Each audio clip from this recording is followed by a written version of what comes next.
Agora sim. Pronto. Então, eu gostaria de cumprimentar Vossas Excelências, cumprimentar o nobre causídico e também parte ex-adversa. E, dado ao volume de trabalho, ao tempo de todos, eu vou tentar ser o mais breve possível.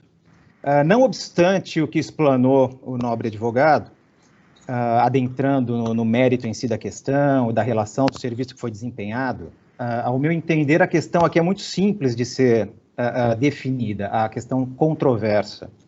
A gente precisa definir qual que é o termo inicial da prescrição nos termos do inciso 3º do artigo 25 do Estatuto da Ordem. Pois bem, a magistrada de primeira instância, ela entendeu por acolher a nossa preliminar de prescrição, considerando como termo inicial da contagem da prescrição o momento em que foi celebrado o contrato para o qual foram contratados os apelantes para acompanhar e desenvolverem, etc. Pois bem, eu queria trazer aqui um julgamento desta mesma Câmara, da 35ª Câmara, de 2013,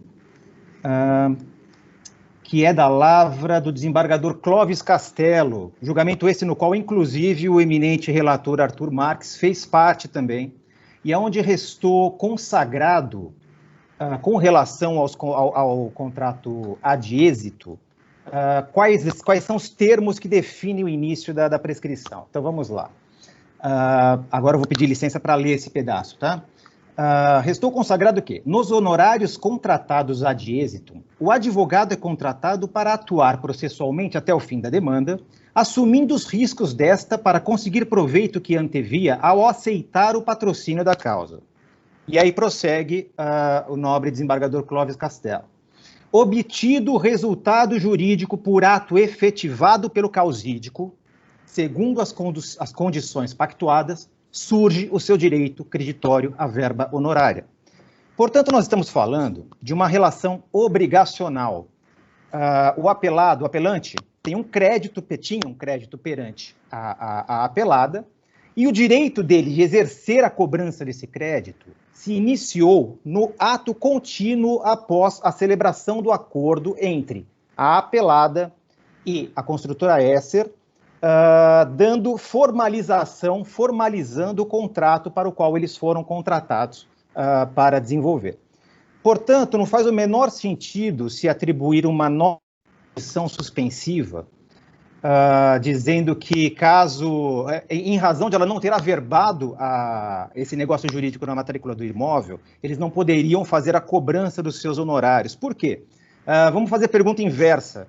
Se ela não tivesse averbado até hoje, ele não poderia cobrar os honorários? Ou seja, ele está atribuindo a um ato formal não exclusivo de advogado, que dependia unicamente da apelada, a condição para que ele pudesse fazer a cobrança dos seus honorários advocatícios.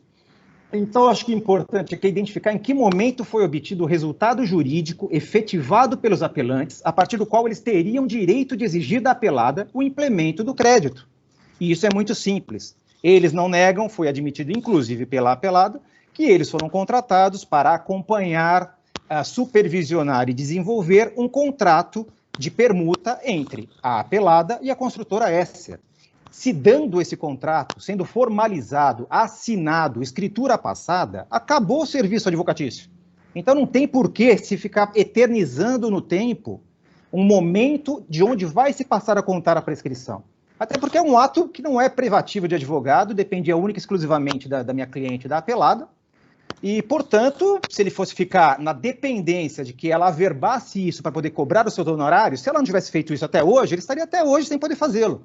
Ao passo que ele poderia, na época, manejar ações do tipo adjudicação compulsória ou uma ação de obrigação de fazer para compeli-la a proceder à averbação e, posteriormente, ele fazer a execução a cobrança, né, porque se trata de um contrato verbal, ou seja, a condição suspensiva, ela é muito séria, porque ela eterniza no tempo a não realização da prescrição que visa a paz social.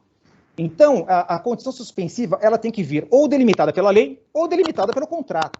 Só que nós estamos falando de um contrato verbal, ou seja, estão querendo fazer uma interpretação extensiva de um contrato verbal em desfavor da contratante. Não faz o menor sentido isso. Portanto, a gente insiste para que se mantenha a decisão de primeira instância que reconheceu acertadamente a ocorrência da prescrição, nos exatos termos do inciso 3º do artigo 25 do Estatuto da Ordem, quando se consumou o serviço extrajudicial feito pelos advogados. É isso que se tem nos autos, é isso que se prova, e é assim que tem que ser mantida, a meu ver, ao ver da nossa cliente, como realização plena do direito que está sendo buscado aqui na jurisdição. Eu encerro aqui para não estender mais, porque para mim essa é a questão primordial, é identificar aonde se inicia o termo da prescrição ou não. Muito obrigado, agradeço a todos e obrigado pela atenção. Com a palavra, o ilustre relator. Eu cumprimento os ilustres advogados. O voto é um pouco mais complexo, mas eu vou me limitar à leitura da emenda.